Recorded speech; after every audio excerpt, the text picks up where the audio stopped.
I'm joined by Eylon Levy, former spokesperson for the Israeli government. He's in Hostage Square in Tel Aviv. Good afternoon to you. Hello, Sheila. A very good afternoon at long last to you. Is there a sense of celebration there? I know that it will probably be tempered by ongoing fears, I'm sure, but is there a sense of celebration? This is really the day that Israelis have been hoping for 2 years, but many feared would not come. Hostage Square in Tel Aviv is just the plaza in front of an art museum, but for 2 years it has been a scene of protests, of anger, of longing. And I have not seen people this happy in 2 years since before the war began. Everyone knows things can still go wrong. We know exactly the enemy we are dealing with, but a palpable optimism that in just a few days, those poor hostages might finally be reunited with their family. And is it your sense, since Donald Trump said to a group of ex-hostages and relatives, they're coming out Monday, is it your sense that is very much the timetabling of this? That is the timeline that Israel is thinking in terms of. Hospitals have already begun to get ready to receive the hostages. They will be ready to accept them as soon as Hamas can let them out. And President Trump has indeed said by Monday. And the hope is all the live ones will come out on Monday, and the dead bodies by Monday, and the dead bodies, the bodies of the hostages who have already been murdered in captivity, will also come out as soon as possible. Is it clear that all of those dead hostages can be found? I think Hamas is likely to claim that it can't find some of the hostages.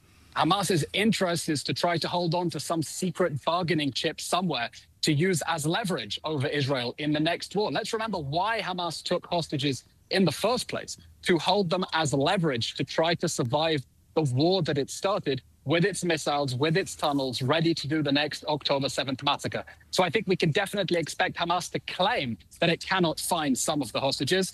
Of course, I don't trust a terrorist organization like Hamas. There's already been, this is my reading of things, there's already been 2 hints at, everybody's clearly, myself included, delighted to hear of the impending release of the hostages. But I've already heard this morning 2 hints at what Benjamin Netanyahu and maybe the wider government might be about to face within Israel. First of all, one of his ministers, Mr. Smotrich, saying he won't accept the deal. Again, no indication he's going to rattle the cage yet in a dangerous way for the government to survive. But the father of Nimrod Cohen, one of the hostages due to be released, Yehudi Cohen, was on British radio this morning speaking more against Benjamin Netanyahu than about the release of his son. I mean, he's clearly delighted about the release of his son, but he is angry still, and he won't be the only one, at what he believes was a government that left Nimrod and everybody else on that day defenceless for too long. It allowed Hamas to be too successful. He's got a bit of a reckoning coming, hasn't he, Benjamin Netanyahu, on that front?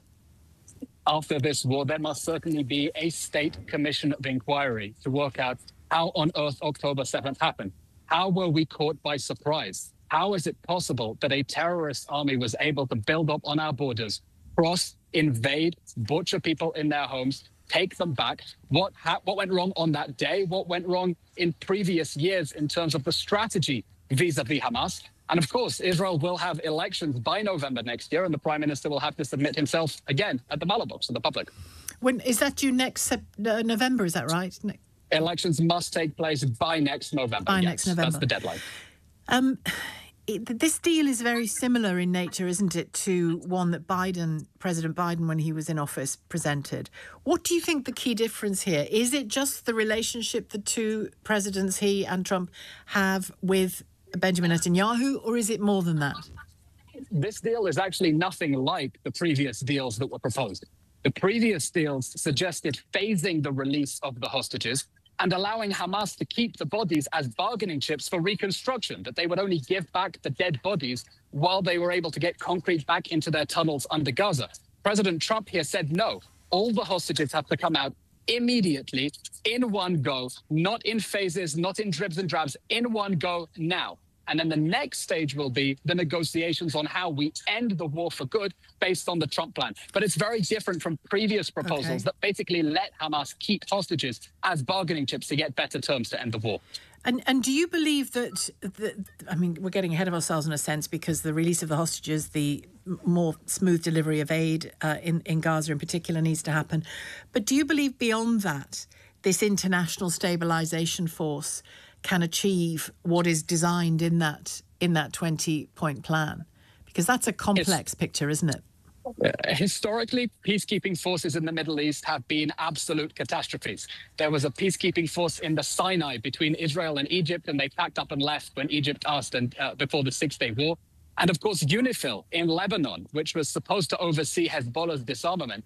And Iran's terrorist proxy army in Lebanon built an arsenal of 150,000 rockets right under their noses. So it is important that whatever international force enter Gaza have a genuine mandate, not just to walk around and write reports, but to disarm Hamas, to block off those tunnels, to take its missiles off. Israel, of course, would prefer not to have its own soldiers doing that hard work of disarming Hamas.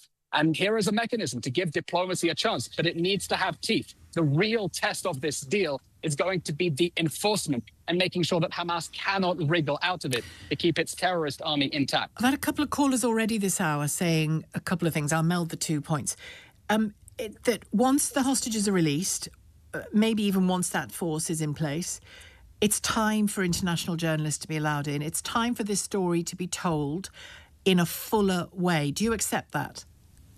I think the main argument for keeping international journalists out of Gaza has been fear for their safety in areas where Hamas would use them as human shields or try to fight behind them. That's always been the choice of conflict reporters, though, but, you know. Well, I think Israel would rather not see conflict reporters being killed in Gaza. But I can definitely see a scenario that when the fighting stops and Hamas is removed from power and is stripped of its weapons, we're in a totally different reality. The restrictions of the war will not necessarily apply.